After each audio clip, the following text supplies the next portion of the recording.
Donc avec Edmé, on était élevé à la sauce Jésus-Christ. On a baigné, n'est-ce pas, dans les eaux du légalisme. En Genèse 3, Dieu dit au serpent, ceux qui naîtront de toi, et puis à la femme, ceux qui naîtront de toi. Donc, parmi vous, il y a des personnes qui sont nées du royaume des ténèbres, paniquez pas trop vite, hein. Et puis il y a ceux qui sont nés du royaume de la lumière. Nous sommes du royaume de la lumière. Mais après plus de 40 ans de ministère et d'avoir vu des milliers de personnes, je peux vous dire que c'est beaucoup plus facile d'aider ceux qui sont nés du royaume des ténèbres que ceux qui ont né et qui ont grandi dans le légalisme. On nous a enseigné à paraître, mais pas être, pas dire ses limites, pas être toujours des vainqueurs et tout. Donc ça, c'est la première chose que je voudrais dire. Quand tu as un père qui t'a aimé, qui est digne d'être appelé un père, tu crois tout ce qu'il t'enseigne. Moi, j'ai eu le privilège de me convertir à 13 ans. Bon, c'est une première rencontre avec Dieu, mais une rencontre. Et papa m'a dit, tous les évangiles, c'est plus pour aujourd'hui. Donc moi, je l'ai cru. Le parler en langue, ça vient du diable. Donc je ne le voulais pas. Et on a dû cheminer les deux à plus de 40 ans pour enfin avoir une onde de choc où l'humour de Dieu, ces deux pasteurs de l'église réformée, et à ce moment-là, moi j'étais ancien dans l'église réformée, toi tu étais organiste, on a vécu je pense les plus belles années de côtoiement dans l'église, c'est dans cette église qu'on a été les plus heureux, ça, il n'y a aucun doute. Mais l'humour de Dieu, c'est que ces deux pasteurs réformés qui ont prié pour mon baptême du Saint-Esprit. Comprenez qu'à Pâques 1975, je suis confronté à répondre à des questions de deux pasteurs, excusez du peu de Pentecôte, qui n'enseignent et qui ne sont pas d'accord avec le fait qu'un chrétien peut avoir des mauvais esprits. Et quand je leur ai raconté mes angoisses, mes peurs, que même je ne les partageais pas même avec ma femme, elle ne s'en est pas rendue compte. Mais je me réveillais la nuit bloqué complètement bloqué, angoissé, paniqué, peur, tourmenté. Et puis les deux m'ont dit, tu as besoin d'une délivrance. Pour moi, c'était essayer de faire parler nos vaches un petit peu en français courant. C'était impossible. Et quand ils m'ont dit, tu as besoin d'une délivrance,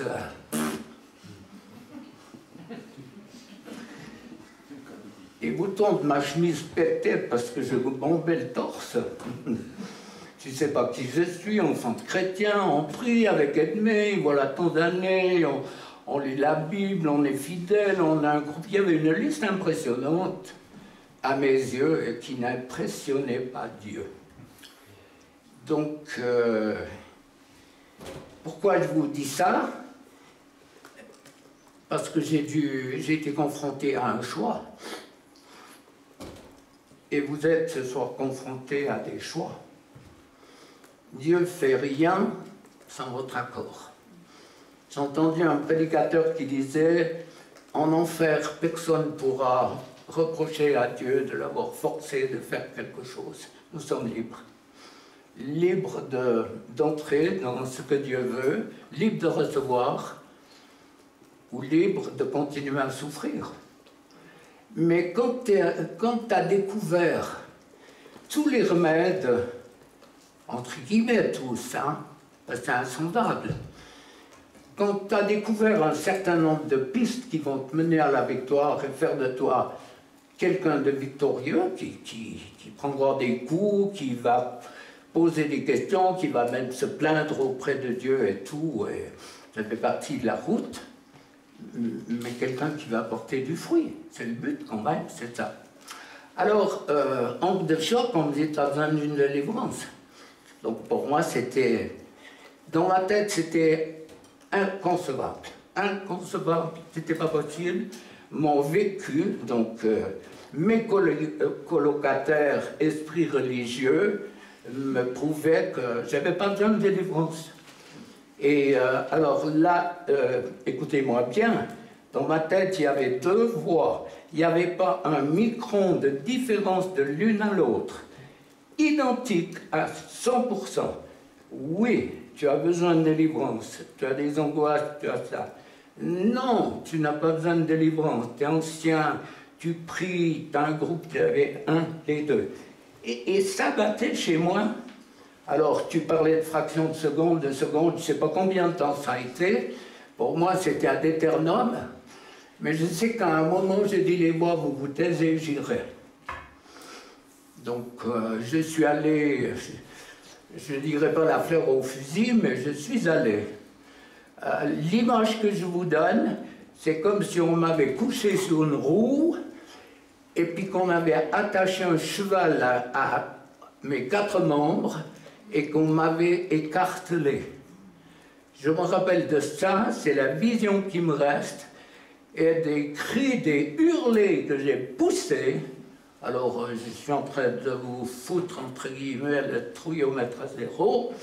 C'est pas toujours comme ça, c'est particulier. Mon cheminement est particulier, comme celui de Vincent, différent, bien sûr, parce que j'avais besoin de cette expérience extrêmement douloureuse. Et chaque fois que l'ennemi arrivait à me faire croire qu'il fallait que je stoppe tout, le Saint-Esprit me disait, tu ne peux pas nier, tu ne peux pas oublier cette expérience que tu as vécue. Donc, à partir de là, c'était rapide, Dieu a commencé à travailler mon cœur.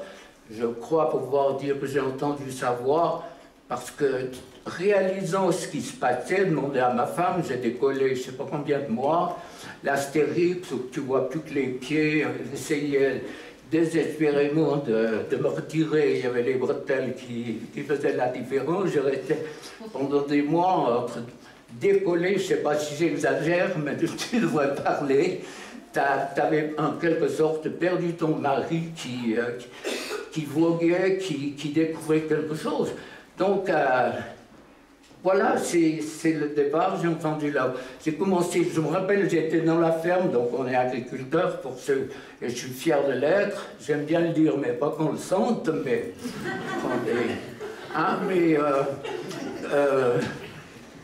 je me rappelle dans la ferme, là, je pleurais, j'avais le fardeau de l'église, je me disais, mais il y en a combien qui sont dans ma peau? Et puis là, j'ai entendu la voix de Dieu qui me disait, je t'appelle, c'est simple, c'est mon appel, occupe-toi des personnes qui souffrent. Alors, je voudrais encore juste vous partager, pour moi, ça c'est l'humour de Dieu, que ce soit des pasteurs réformés, puis des pasteurs de fédération d'église où on nie le fait qu'un chrétien ait des mauvais esprits. Si un chrétien peut pas avoir des mauvais esprits, ils sont où? Les païens, ils en sont pleins, mais ils sont où? Pourquoi ils souffrent? Alors, quand Dieu t'appelle, ma foi, tu essaies d'obéir. Tu dis, mais Seigneur, je fais quoi? Et je ne peux pas imaginer quelquefois, avec le recul que j'ai, je me disais, mais Seigneur, qu'est-ce que je pouvais dire aux gens? Le miracle, c'est qu'ils étaient touchés. Je ne sais pas ce que je leur disais, c'est pas possible, j'avais aucun recul. Et puis, paysan, qui n'a pas fait d'école biblique et surtout pas de psychologie égale guérisseur. Demandez à Lynn, scotché, démon. Nos enfants, ils ont souffert du ministère. Scotché, démon. Alors, l'humour de Dieu, parce que, si vous voulez, il y a deux mots que vous allez retenir de mon message, c'est la vérité et les pensées.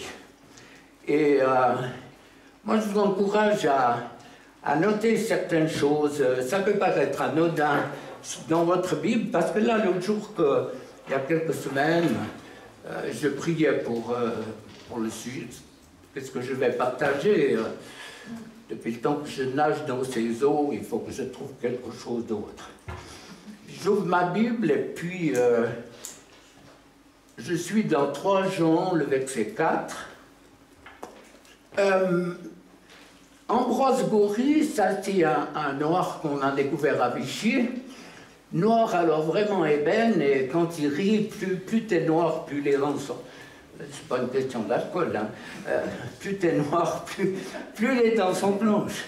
Et ça me faisait penser à la case de l'oncle Tom. Et puis, moi j'ai dans ma Bible décembre 86, 3 Jean 4. Pourquoi j'ai noté ça? Ma plus grande joie, c'est d'apprendre que mes enfants vivent ou marchent selon les traductions. J'aime bien vivre. Ma plus grande joie est d'apprendre que mes enfants vivent dans la vérité. Donc, quand tu parles de vérité, automatiquement, tu as ce verset de Jean 14, « Je suis le chemin, la vérité et la vie ». Automatiquement. En tout cas, pour moi, c'est ce réflexe. Donc, en chemin, on sait très bien ce que c'est. 2 pistes, le milieu qui est herbagé, ça peut être terreux, ça peut être graveleux. On sait tous ce qu'est un chemin. La vie, eh ben, on parle de la vie, on parle de tout ce qui empoisonne dans la vie. Mais un chemin sans la vérité, c'est qu'un chemin. Mais un chemin avec la vérité, c'est autre chose. La vie sans la vérité, c'est une chose, mais la vie avec la vérité, c'est une chose, autre chose. Donc le chemin, Jésus l'a dit, c'est moi, la vérité. Et ce chemin, il faut le suivre. Je suis cette vérité. Et dans les temps que nous vivons et que nous allons vivre, les amis, plus que jamais, votre outil de travail, c'est votre Bible, pour comparer ce que vous entendez, ce qu'on vous propose. Et si ce n'est pas en adéquation avec la parole de Dieu, oubliez. Ceux qui me suivent savent très bien. C'est vrai qu'il y a eu ces 2 années un peu plus de Covid, mais j'essayais de réfléchir, il y a bien 8 ans, Sylvain, vois-tu, il y a bien 8 ans que j'ai commencé à bassiner le peuple de Dieu par rapport à Matthieu 24, la séduction qui vient. Et nous sommes en plein dans la séduction. Je suis en train d'écrire, il est fini maintenant, mais un dernier livre, bien sûr, mais où je fais la différence entre le discernement et la divination. Les amis, c'est ténu le chemin, c'est ténu la différence, extrêmement. Et pourtant, il y a des pistes à ne pas s'y méprendre. Nous sommes en plein dans une période de séduction. Jésus, quand les disciples posent la question, quel sera le signe? Il en avait, mais plein la hotte. Et c'est instantané, la séduction. 3 fois, il va le dire dans Matthieu 24. Il y a un moment que Dieu me parle avec les vierges folles. Elles connaissent Jésus, elles l'attendent, elles ont la lampe, elles ont l'huile. Et pourtant, la porte est fermée. Les amis, quand je pose la question aux chrétiens qui viennent souvent, si tu meurs, tu vas où? Ça me donne déjà un petit peu la température. Il y en a qui me disent au cimetière. J'ai dit, c'est quand même tragique. Invite-moi au moins pour le thé, que je sois là, mais bon, s'il est mort, il ne peut pas m'avertir. Ou au ciel, j'ai dit, mais c'est quoi le ciel? Peut-être, pas d'assurance. C'est tragique tout ça. Alors, Jésus est ce centre, et puis, je crois que c'est un peu comme la queue du chat. Qui c'est qui était là quand le truc a sauté, quand je priais? Il y en a quelques-uns? Hein, vous vous rappelez, il y a eu un coup de foudre. Au moment où j'ai commencé à prier, là, ça a sauté. Toute la partie électrique, le truc est carrément sorti. Hein, ça. Qui aimerait voir ça ce soir? Hein, Dieu ne se répète pas tellement. Hein. On a, je crois, perdu, en tout cas une partie de ce qui est vrai de la parole de Dieu. On l'explique, on l'édulcore, mais je ne suis pas sûr. Alors ce chemin, bien sûr, sans la vérité, c'est pas grand-chose. Donc j'ai pris note là d'un certain nombre de versets. Prenez note, vous. 1 Timothée 1,6. Certains ont quitté ce chemin. Elles se sont perdues dans des discussions qui ne mènent à rien. Est-ce que c'est pas ce que beaucoup vivent de croyants aujourd'hui? Certains ont quitté ce chemin. Quoi ce chemin? Ce chemin de la vérité.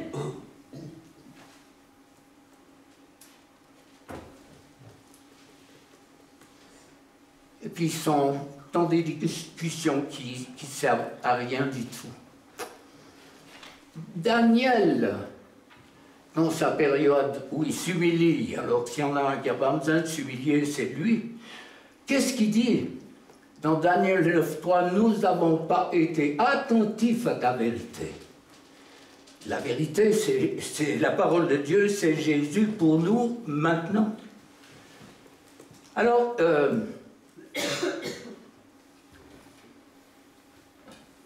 sans la vérité, on n'arrive pas à lire.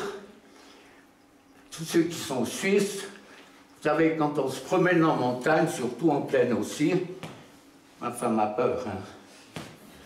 Elle connaît mes maladresses.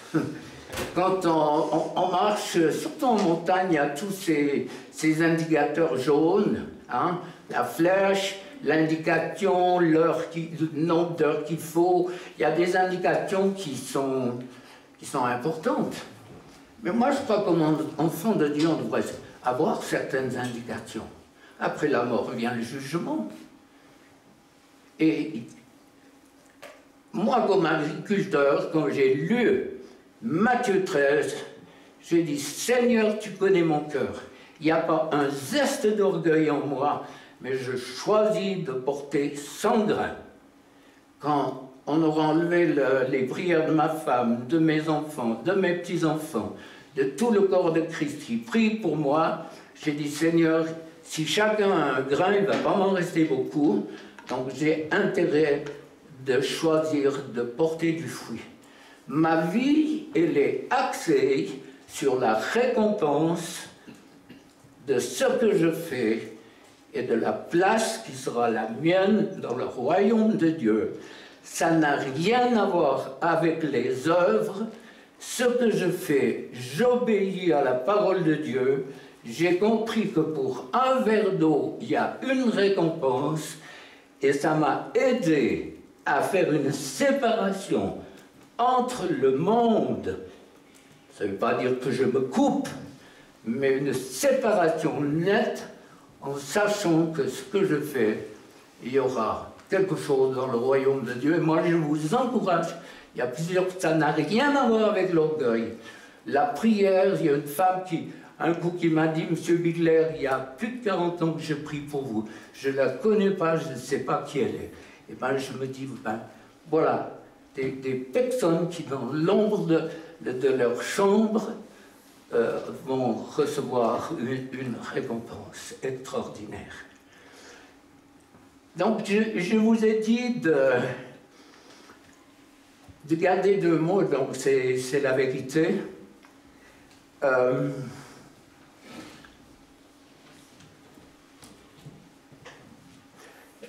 Jésus l'a dit aux disciples, « Je vous donne de connaître les vérités cachées du royaume des cieux, mais aux autres, je ne les donne pas. » C'est quand? C'est dans Matthieu 13, lorsque Jésus commence à leur parler. Moi, j'ai une traduction qui dit « avec des comparaisons ». Je trouvais que c'était intéressant. Et Jésus dit à ses disciples, « Je vous donne de connaître les vérités cachées du royaume des cieux, mais Dieu ne donne pas cela aux autres. » C'est pas qu'on est mieux, mais c'est la grâce de Dieu. Dans Luc 24, 45, il leur ouvre l'intelligence. C'est les disciples.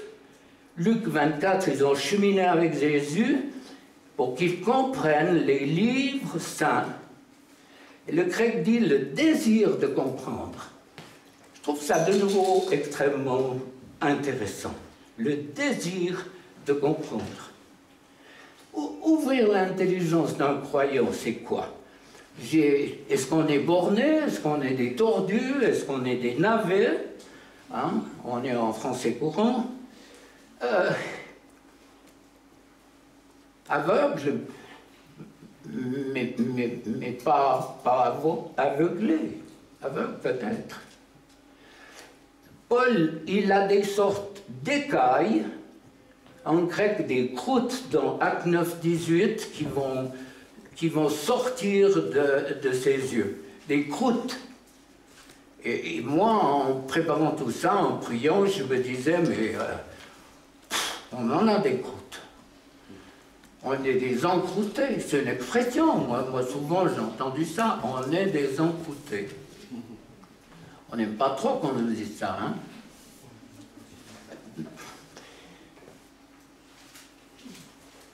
C'est tellement difficile de se sortir de quelque chose du naturel.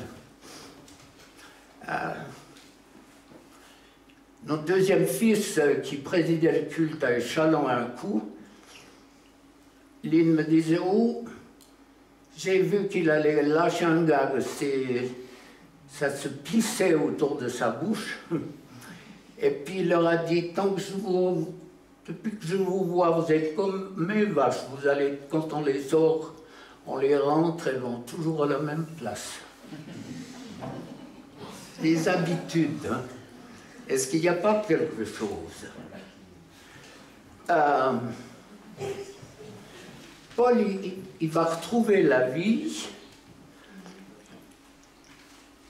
Il y a quelque chose qui, pour moi, qui est impressionnant, et je crois que Dieu va le souligner encore un peu plus. Paul, il se lève, et qu'est-ce qui se passe? Ses écailles tombent, il se lève, et il est baptisé. Tiens, quel hasard.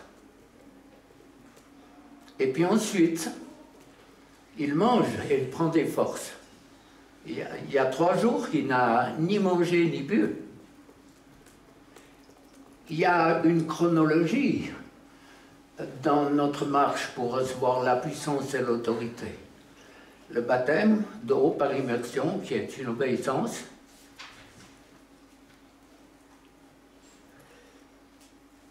Jean 20, 22, après ces paroles, Jésus souffle sur eux, les disciples. Il dit quoi? Recevez le Saint-Esprit. C'est une urgence. Si vous n'êtes pas baptisé du Saint-Esprit, demandez à vos responsables de le faire, puis si ça ne marche pas, venez vers vous. C'est bon marché, là, c'est pas... Ah. L'humour de Dieu. Moi, j'aime l'humour de Dieu. Il y a, je ne sais pas, la semaine passée peut-être. Il y a une femme qui téléphone sur Bigler, vous me connaissez, vous avez prié pour moi il y a 10 ans, j'ai des cheveux noirs. J'ai dit, mais ma pauvre sœur, que vous voulez que je vous raconte? je vous crois. Mais oui, vous avez prié pour moi, j'ai été délivré, mais tout est revenu. Bon, on règle le problème. Puis je lui dis, t'es baptisé du Saint-Esprit? Elle me dit, non, j'ai 90 ans, je suis trop vieille. J'ai dit, c'est quel chapitre? Oui, mais mon pasteur m'a dit que ce n'était pas de Dieu. Moi, j'ai dit, ton pasteur, c'est ce que la Bible dit? Il m'a dit, mais non. Je lui ai dit, tu le veux? Elle dit, je suis vieille, non, non, non. J'ai dit, où est le problème? Tu veux mourir demain? Ben non, je veux vivre. Je veux encore travailler pour Dieu. Je dis, ben t'en as besoin. Qu'est-ce que dit Luc? Elle connaît sa Bible, elle me dit tout. Elle me dit, ouais, un père normal, il ne va pas donner un serpent ou un scorpion à son enfant. Puis j'ai dit, ça continue comment? Ben, Dieu le donne. À qui? Ben, elle m'a dit, à ceux qui le demandent. Elle connaît la Bible. J'ai dit, tu le veux? Elle m'a dit, oui. Ben, demande-le. J'ai prié quelques minutes, Seigneur, tu l'as rempli, tu l'as rempli. Et pouf, tout d'un coup, le bouchon large. Elle se met à louer Dieu, elle rit, elle pleure, elle loue Dieu en langue. Puis moi, j'étais tout fou. Tout fou d'être un petit serviteur de Dieu. Et puis je lui ai dit, ben tu vois, est-ce que tu crois que Dieu, par rapport à l'éternité, te voit vieille? Ah, elle me dit, mais c'est aussi simple que ça. J'ai dit, mais Dieu n'est pas compliqué, c'est les religieux qui le sont. C'est des petites choses, mais moi je trouve que c'est grand, c'est le cœur de Dieu. C'est le cœur de Dieu pour toi, mon frère, ma soeur. Tout Dieu veut, Dieu veut, Dieu veut. Il faut prendre. Ne loupez pas, il y a des rendez-vous divins qui ne se représentent pas 50 fois. Moi, je sais, à un moment donné, que si j'avais manqué un rendez-vous divin, je dirais longtemps que je serais mort. Du reste, après la piqûre, j'ai eu une fois une piqûre d'abeille, mon cœur, il allait plus près de sang que de sang. J'étais tendu dans le salon. Ma soeur, une femme pleine de foi, qui me priait, mais fais confiance à Dieu. Puis je l'entendais dans le corridor, pourvu qu'il ne nous reste pas entre les mains. Non, mais ça, ma soeur, ben, elle m'a dit, non, mais ça te fait du bien, là, t'es comme ça et tout. Et ben, le médecin m'a dit, la prochaine fois, vous y passez, faites quelque chose, vous des machins désinfectés et tout. Total et totaux. Rendez-vous divin. Si tu étais mort à ce moment, tu laissais Satan te tuer et tu passais à côté du ministère que j'avais pour toi. Vous auriez réagi comment, vous? Moi, j'ai dit, mais Seigneur, qui, une fois dans ma vie, m'a parlé qu'éventuellement Satan pouvait me tuer? Personne. Jamais entendu d'enseignement comme ça. Mais le bilan était fait. Si tu étais mort, sous-entendu, si je n'étais pas intervenu pour te sauver, alors tu passais à côté. Sauver comme au travers du feu. Ça veut dire tout ce que tu avais fait jusqu'à maintenant, nul. Nul de nul. 0,0 à l'infini.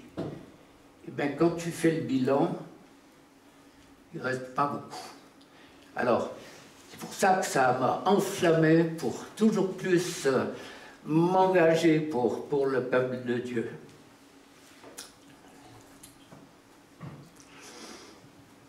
Je vous ai dit que l'intelligence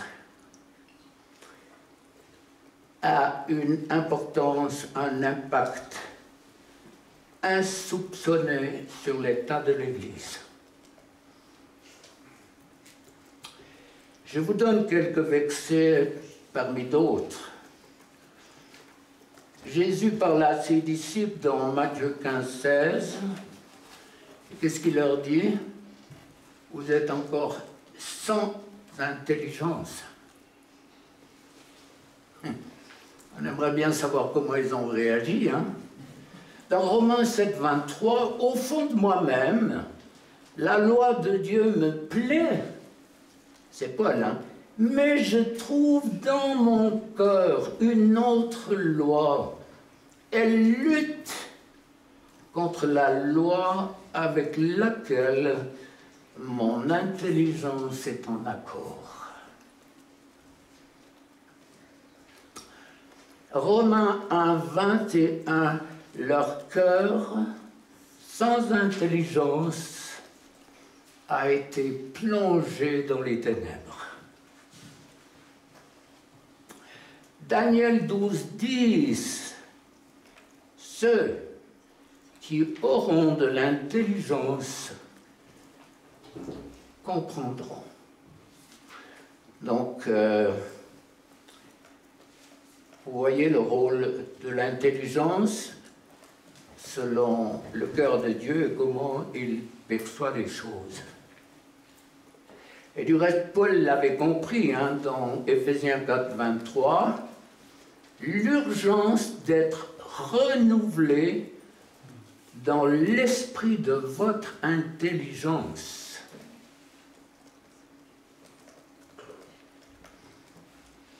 Romains 12, 2, laissez Dieu vous transformer en vous donnant une intelligence nouvelle, ainsi vous pourrez savoir ce qu'il veut, ce qui est bon, ce qui lui plaît, ce qui est parfait. Donc c'est la vraie position du croyant envers son Dieu. Il est enseigné avec l'intelligence renouvelée, bien sûr.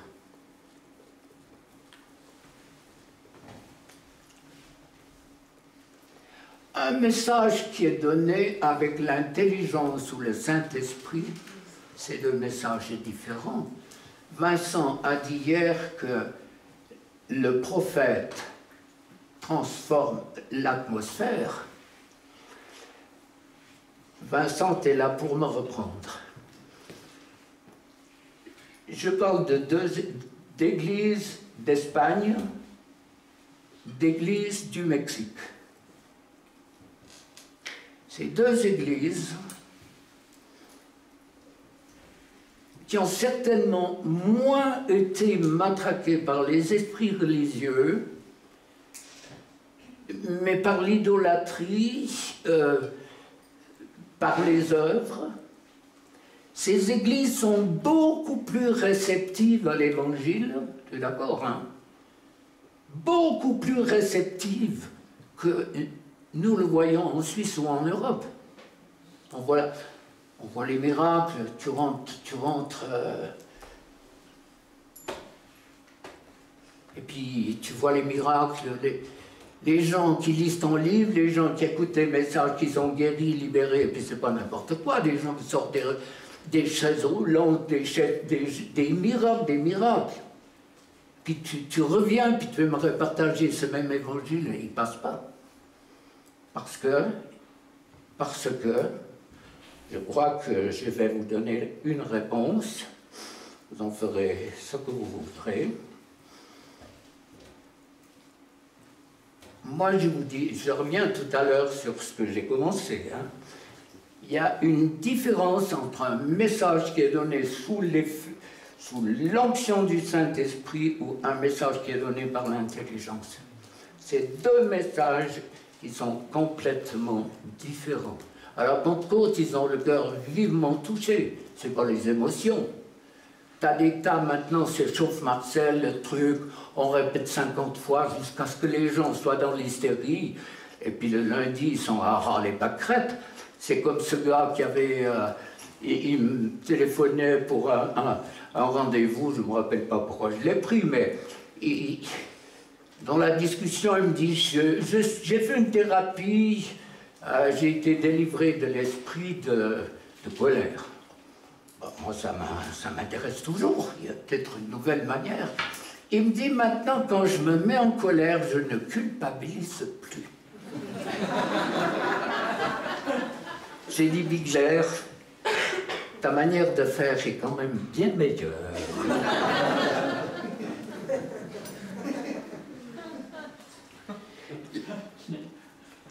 Un message. Quand on rentre de l'église, on devrait être remis en question dans bien des problèmes, dans bien des secteurs de nos vies, ou avoir trouvé la réponse à ce problème. Tant qu'un message ne change rien en toi, oublie. Oublie. T'as lu combien de livres? Alors, Soteria en a une belle série aussi. Hein. Ça a changé quoi dans ta vie? T'as fait combien de séminaires? Vous en faites un. S'il n'y a pas de changement, nous on arrête. Mais on sait que chaque fois, il y a des vies changées. Pratiquement toutes. T'as fait combien de trucs, de machins? Il y a quelqu'un qui me disait, il y a 2 ans que je fais une thérapie. J'ai dit, heureusement que tu n'as pas vécu du temps de Jésus, puis que tu as commencé la thérapie la semaine de la croix. C'était chocolat, quoi. Tu es payé pour rien. Plus de maître. Plus c'est long, plus c'est faux. C'est vite vu. Plus c'est long, plus on vous pompe. Jésus, c'était... J'ai entendu un prédicateur qui disait, plus la prière de guérison est longue, plus c'est la preuve de l'incrédulité de celui qui prie. Jésus, c'est 2 mots, sors, lève-toi. Dites-moi, une prière de Jésus où il a fait une conférence de presse. On raconte à Dieu dans la prière tout ce que la grand-mère a fait, tout. Dieu est fatigué, puis qu'il entend les chrétiens lui raconter les trucs qu'il connaît. Alors, la compréhension d'une intelligence où le Seigneur est en train de travailler cette intelligence va opérer chez l'enfant de Dieu une compréhension qui vient du Saint-Esprit, qui te permet d'avoir, quand tu lis un texte, tout d'un coup ça te flash. Tu l'avais lu X fois, et tout d'un coup Dieu te donne une piste, et puis ça décuple ta vision spirituelle. Pourquoi pas? Tout d'un coup, tu vois une similitude entre l'Ancien et le Nouveau Testament. Moi je dis, si tu ne lis pas la Genèse, tu ne peux pas comprendre la Bible, c'est pas possible. Tout part de la Genèse. Et moi, une femme me disait, mais moi je prie, je ne lis plus ma Bible, Dieu me parle. Vous connaissez, hein? Vous me connaissez. Ou vous apprenez. Je lui ai dit, est-ce qu'il te dit quand tu dois aller aux toilettes? Bien sûr que... On ne se moque pas de Dieu, on ne pose pas n'importe quelle question. Mais non, mais non. Alors, je continue l'histoire de cette femme. Dieu lui parlait tellement, mais j'ai dit, mais pourquoi Dieu ne te montre pas quels sont tes problèmes depuis le temps que Dieu te dit tout? Mais elle disait qu'elle avait un don prophétique, que Dieu... il y avait tout point 1, point 2, point 2, point 3, mais moi je savais qu'il y avait quelque chose qui s'appelait divination.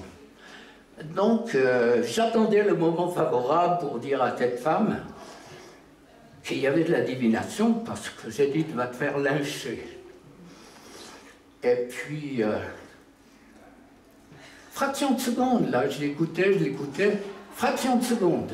J'aurais pu regarder ma montre, j'ai vu son corps osciller comme un S. Tac, tac, j'avais la réponse. Divination, S, serpent, c'était clair. C'est ça le discernement, c'est clair. Tac.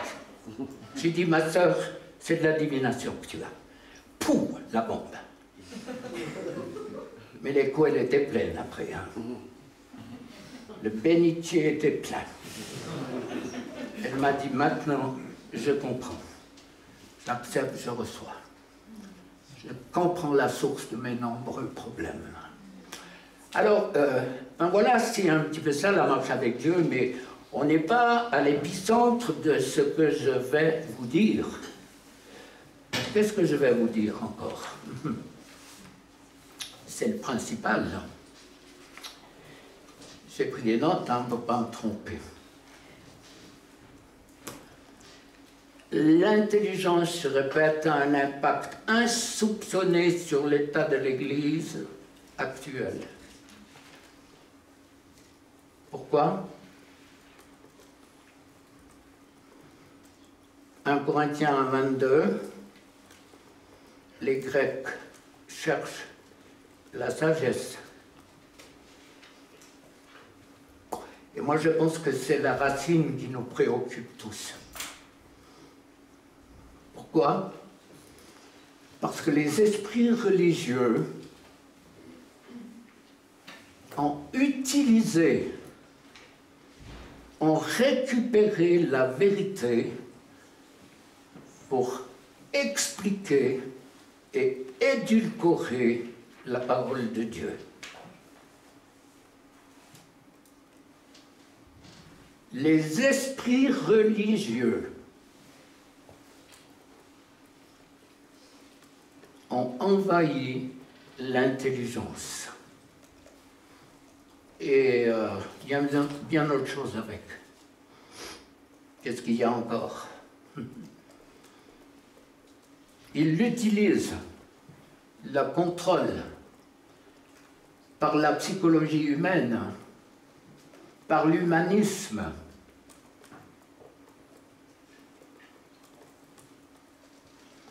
Aucune thérapie en dehors de Jésus n'est capable de libérer les personnes qui sont prises à ce point.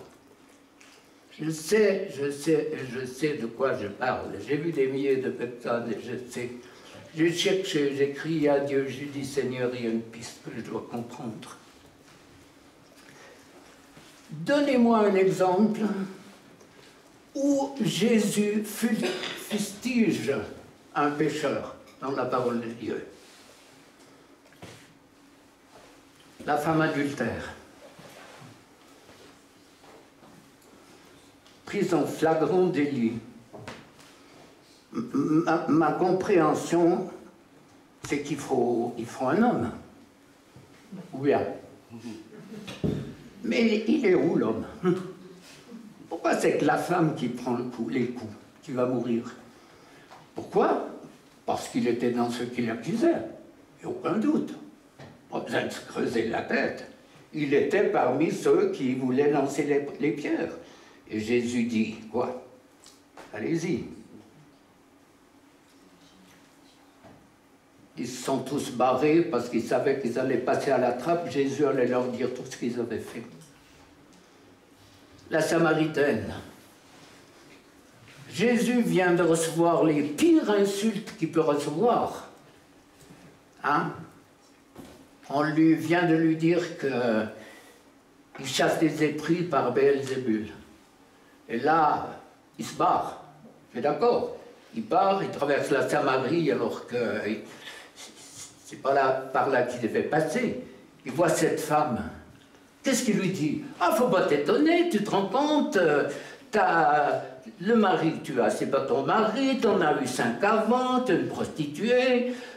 Non, donnez-moi un exemple où Jésus a fait des remarques négatives à quelqu'un qui souffre. Dites-moi. Et je ne vous dis pas de parler. Combien de fois on vous a transpercé en mettant le doigt sur vos erreurs, sans apporter de réponse? Ah, faut pas t'étonner, t'as fait ci, t'as fait ça, t'as été aux prostituées, tu as de la liste, tout. Combien? Combien de fois je ne vous fais pas lever la main? C'est pour que vous soyez libérés et guéris tout à l'heure. Combien de fois? Je pense à cet homme qui avait été confessé, on m'a raconté ça à Michel Renevier, qu'il avait un fils qui avait été obligé de se marier. Il lui a posé la question en disant « Est-ce qu'il t'a vu nu ?» Il a dit ben, « Bien sûr, il m'a vu dans ma baignoire. » Ah, il dit « C'est pour ça. » Misère. Misère. L'autre jour, une femme qui me téléphone, elle me dit « Une chrétienne m'a dit qu'un démon sortait de mon sac. » J'ai dit « Mais envoie-moi ton sac s'il est beau. » Non, mais les amis...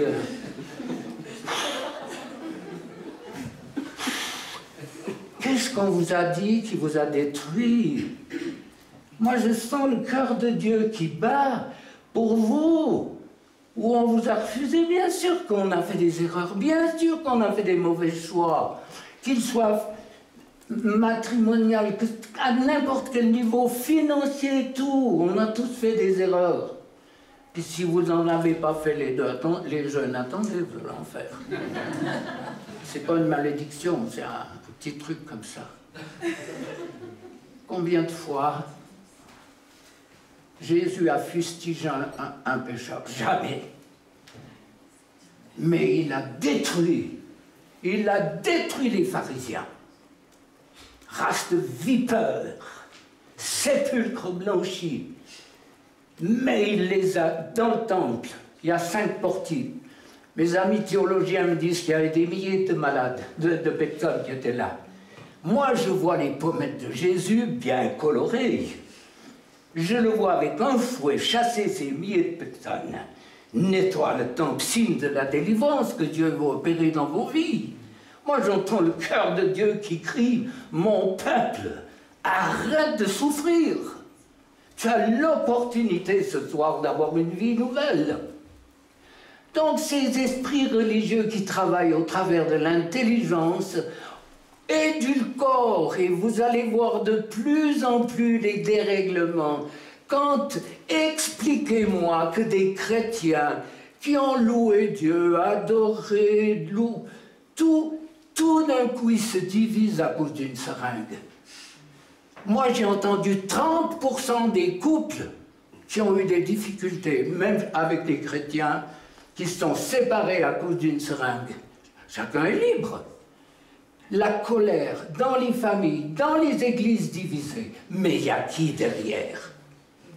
Il y a du beau monde.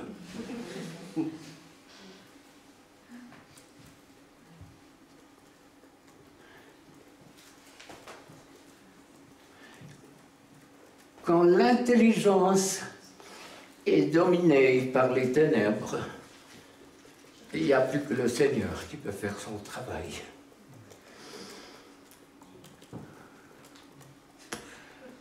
« 1 Corinthiens 1,19 « Je détruirai la sagesse des sages, je jetterai l'intelligence des gens intelligents. » On est sur le plan spirituel, là. Hein? L'intelligence ne connaît pas de signes ni de miracles. Ce n'est pas possible. Il n'y a absolument rien. Elle explique, elle essaye de convaincre. L'onction, elle est volatile. Souvenez-vous de Saül. Les citations, je les ai. 1 Samuel 16, 14. Et Samson dans Juge 16, 21. L'un et l'autre ne savaient pas que l'Esprit de Dieu s'était retiré d'eux. J'ai un ami aux États-Unis, plusieurs fois c'est arrivé, où Dieu lui a dit « Tu ne vas plus dans cette église, j'y suis plus. » Et si l'Esprit de Dieu s'était retiré de nous?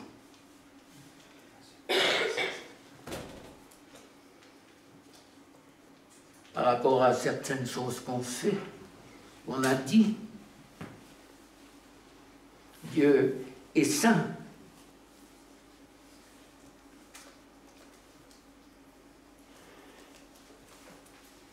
Pour moi, c'est une révélation que l'intelligence a été récupérée, utilisée par les esprits religieux qui ont comme grand allié, je vous ai dit, la psychologie humaine, je sais que toute approche qui aide après la délivrance, c'est une forme de psychologie, je ne parle pas de celle-là, mais on essaye de copier pour apporter aux humains ce que Dieu ne veut pas. On est là face... Maintenant, on est face à 3 paliers de compréhension. Ça veut dire le baptême d'eau par immersion, le baptême du Saint-Esprit, Jean 20, 22, Jésus souffle sur eux et leur dit recevez le Saint-Esprit. Et puis après Jésus en choisit 12 et les envoie avec le pouvoir, l'autorité de chasser les mauvais esprits et d'avoir des paroles qui viennent de lui et qui transforment la vie.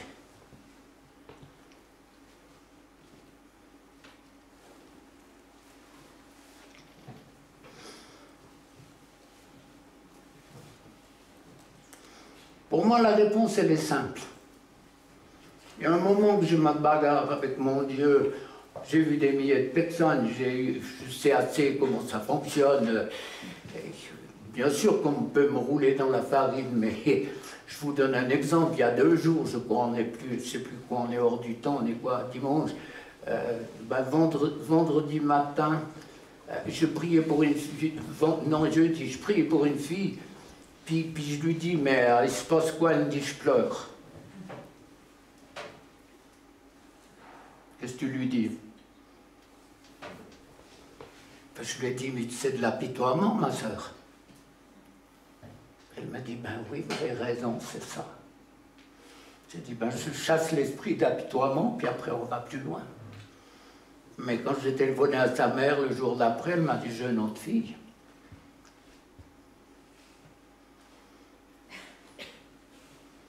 Purifier l'intelligence. Ah. Polluer, polluer, polluer. Quels sont les coups que tu as reçus?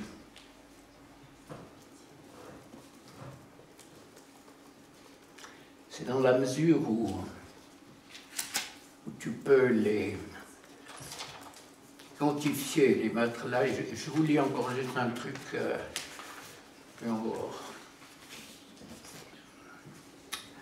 L'homéopathie, l'humanisme, les chakras, les fleurs de Bach, le reiki, la superstition, la divination, les médiums, les grimoires, l'idolâtrie. Puis comme intervalle, j'ai mis, c'est dans mon bouquin ça, le nouveau comme intervalle, si le menu est incomplet, il est tout de même substantiel et tout à la fois effrayant. Guérison magique, verrue, dards, brûlure, hémorragie, pratique de secret, prière adressée à des puissances occultes, à la baguette divinatoire, hypnose, chamanisme, yoga. Hein, vous voyez la liste, hein? Et puis quoi encore? La méditation transcendantale, le training autogène, sophrologie, vaudou, acupuncture, Bible noire, 7e, 6e et 7e livre de Moïse, recettes pratiques occultes, psychokinésie, télépathie, clairvoyance, pouvoir médiumnique, tout vu, énergie divine, étude de l'aura, illumination, acupressure, anthroposophie, bioénergie, réflexologie, 3e œil de remplacement. Des fois, vous priez pour des personnes qui disent « Quelle douleur, quelle douleur !» Ben, c'est facile, c'est le 3e œil de rempart, ils ont pratiqué, ils demandent pardon, et puis mon œil est loin, quoi. C'est comme ça, magie, sorcellerie, écriture, le but des sages, le grand Albert, les évangiles du diable, le véritable dragon rouge. Tu connais ça? Non, pas le dragon rouge. Lire dans les Alpes, la poule noire, les siffles, les gnomes, les maléfices, les sortilèges, les racines psychologiques chrétiennes et j'en passe. Mais ce n'est pas ça qui retient le royaume de Dieu. On a l'autorité sur ce royaume.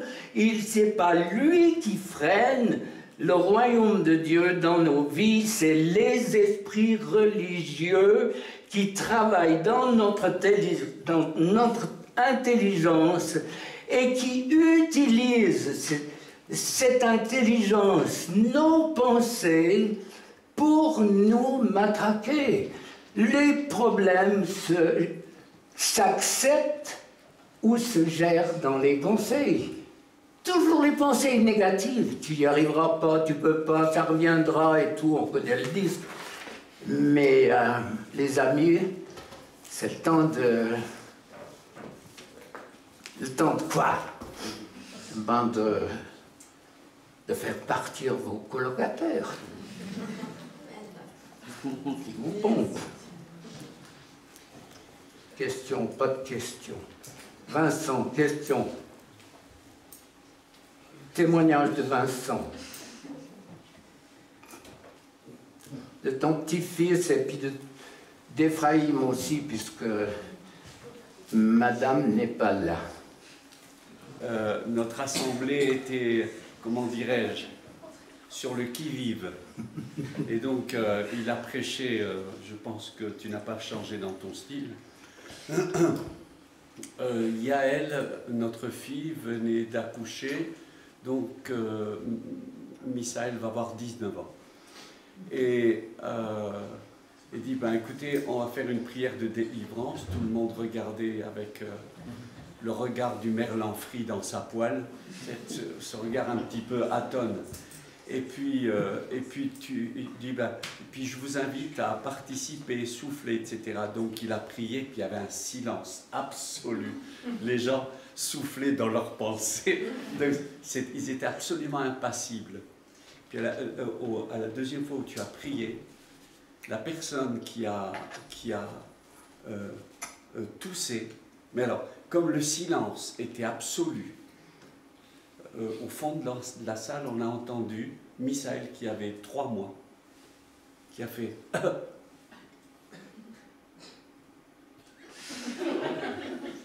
puis une deuxième fois et une troisième fois, c'était surprenant. Misaël venait de vivre une expérience surprenante.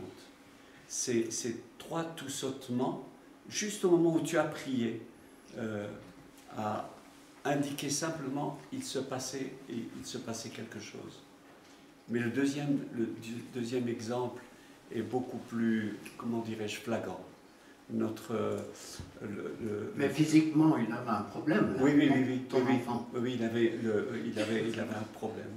Et puis bon, le Seigneur l'a traité. Ephraïm, c'est le dernier de Manu et Rachel. Misaël est né, un beau petit garçon, mais il pleurait tout le temps. Ephraïm. Qu'est-ce que j'ai dit? Misaël. Pardon, Ephraïm pleurait tout le temps. Donc Marie-Lise a vraiment un don pour prendre soin des tout-petits. Impossible avec Ephraïm. Mais il pleurait jour et nuit. Et comme à cette époque il vivait chez nous, c'était 24 heures sur 24. Je ne suis pas sûr, je crois que ça a duré, Marie-Lise le précisera, je crois que c'était presque 2 mois et demi, 3 mois. Et puis en fait, un jour, Manu et Rachel ont décidé de prendre la voiture et sont venus à Marterange. Et alors, Lynn partage, alors tu étais là peut-être Sylvain, ça a été une des délivrances les plus fortes et les plus difficiles. Ça a duré très longtemps jusqu'à ce qu'il puisse chasser, moi je le dis courtement, un esprit générationnel. Et vous devrez voir Ephraïm. Il a maintenant, je crois qu'il a 6 ans. C'est un petit garçon absolument rayonnant. Et pas seulement rayonnant, c'est Monsieur Sourire. Dès le moment qu'il y a la louange, et dès le moment que la présence de Dieu se manifeste, il quitte sa place, il vient devant et commence à danser. Et puis voilà. Et le passeur lui-même, qu'est-ce qu'il a vécu? Oh, lui. Parce que je comprends, hein. Ah oui. Je crois que il y avait beaucoup. Hein. Ah, il y avait du beau linge. C'était... Que de pampers. Oui. on a implanté 7 églises et on a décidé de faire des rencontres mensuelles avec tous les responsables de ces différentes églises. Donc on rassemblait environ une cinquantaine de personnes, pasteurs, épouses, anciens, etc. Et puis on a invité pour un temps de délivrance.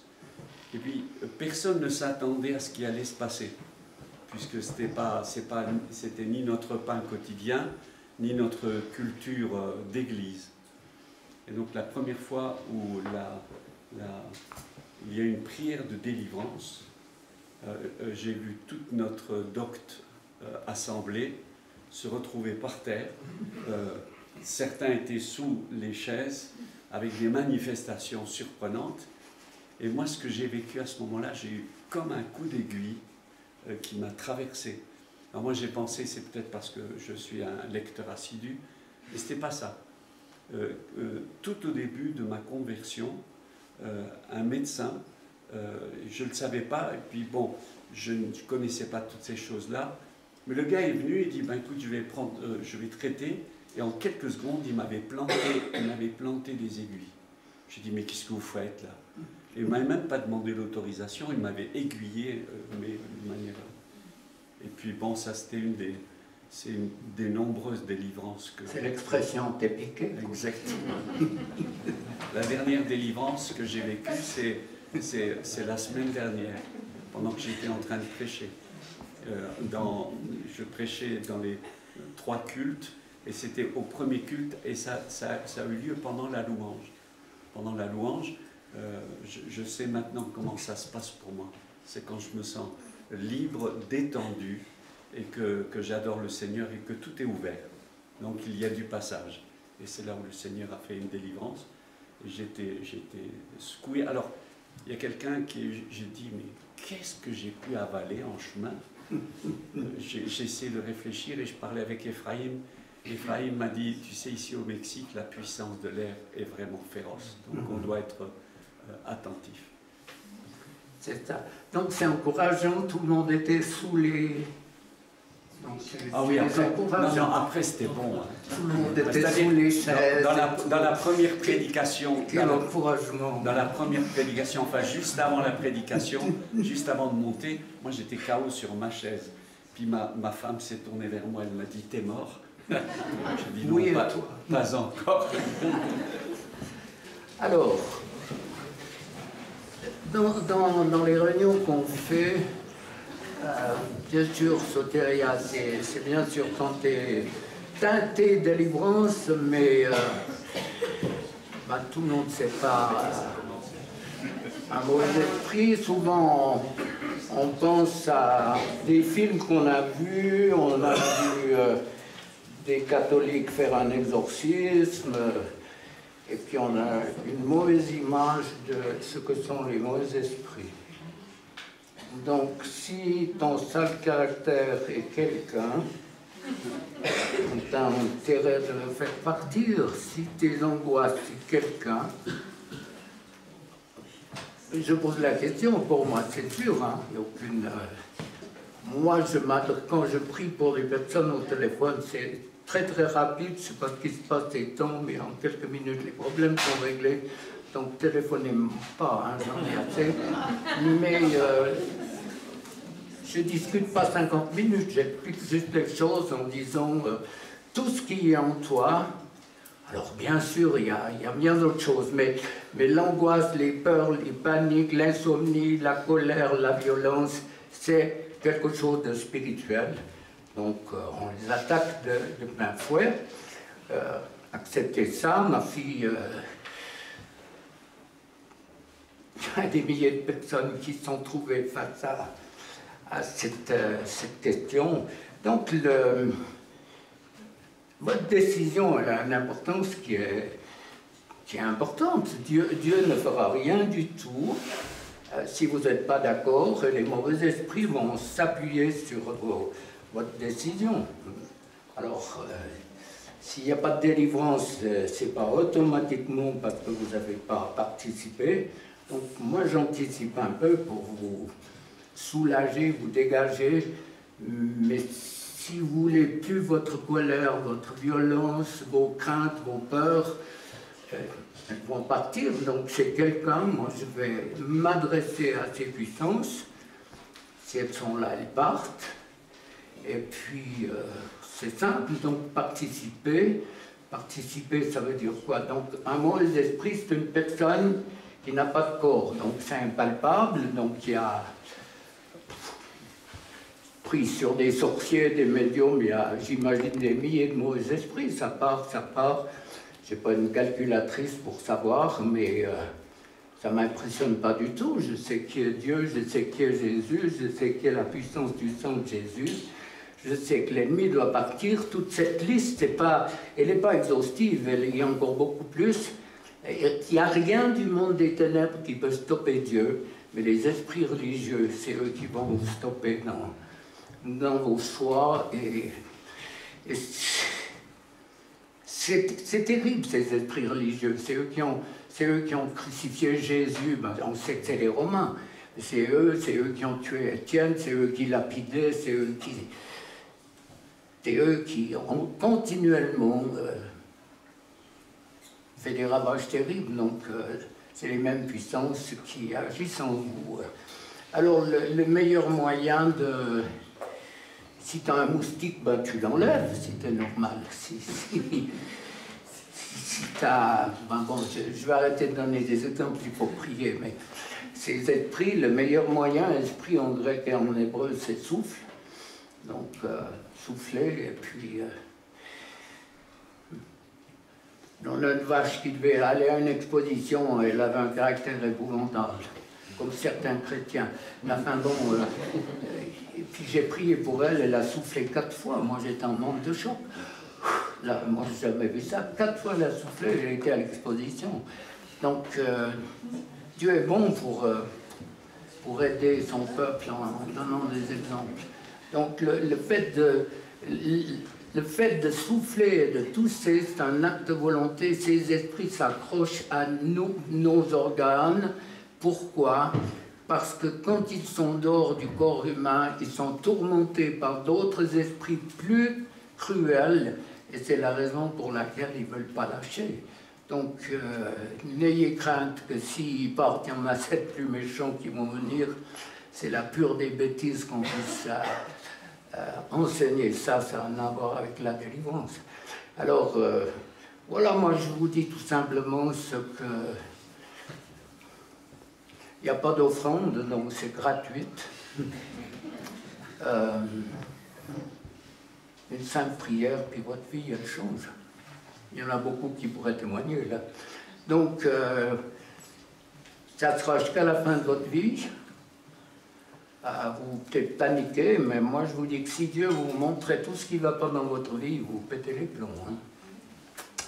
Donc il est bon, on va étape par étape. On se convertit, on n'est plus des pécheurs, on ne pratique plus le péché, mais on est quand même en critique, on peut avoir des pensées, on doit traiter avec Dieu pour ce qu'on estime être pas juste. Alors voilà, petite explication en plus, mais il y a tellement de choses à vous dire, mais basta. Dans la mesure du possible, c'est vous qui le savez, si vous devez... Pardonnez, faites-le encore.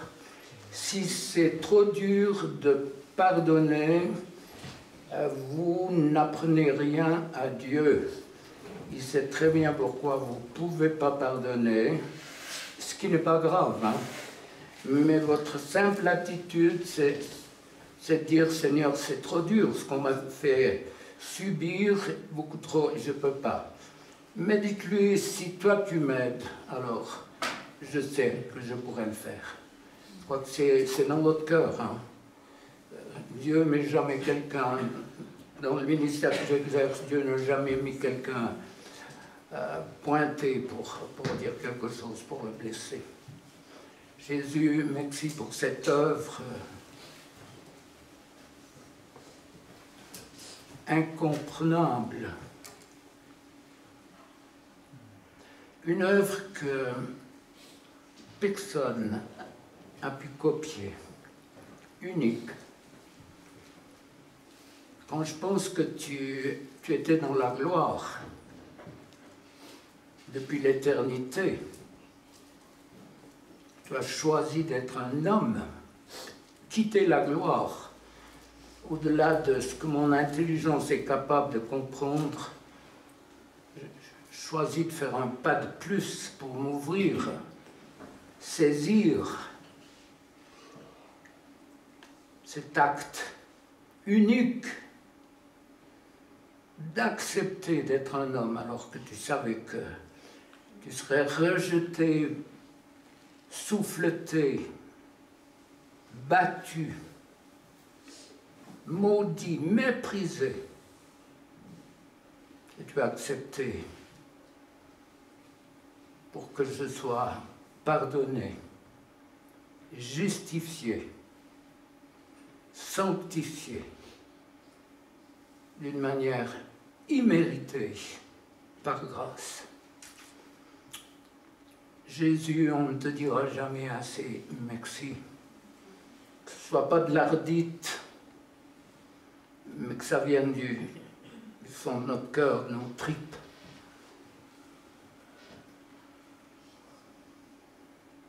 La souffrance de Dieu de voir son Fils pareillement méprisé, alors que même pas un souffle aurait complètement consumé, à la limite, une nation entière. Père, on te loue d'avoir accepté de nous avoir donné Jésus. On te loue. Les mots sont humains, trop courts. On veut vibrer à ton amour, vibrer à la puissance de la croix, vibrer à l'amour que tu nous témoignes. Et ce besoin, le mot n'est pas fort, ce besoin de recevoir notre amour. Seigneur, aide-nous ce soir à réaliser ces choses. Ennemi, tu as entendu ma prière, Dieu m'a donné autorité sur ton royaume. Tu t'es dépouillé. Quand Jésus a dit, je voyais Satan tomber du ciel.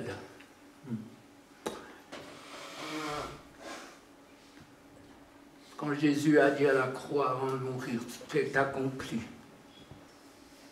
C'est accompli, c'est mon Église, mon époux, j'ai donné autorité, je te délègue puissance, autorité contre ces ténèbres, pour que vous libériez mon peuple de toute cette souffrance, d'horreur, de mensonges. Ce peuple qui pleure, qui crie,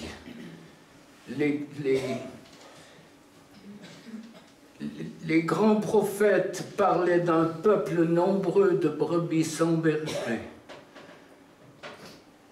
Ennemi, tu lâches le peuple de Dieu. Ces esprits de souffrance, d'angoisse, de panique,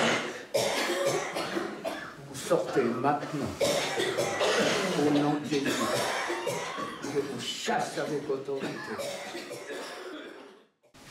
Saint-Esprit, moi je prie pour une visitation maintenant.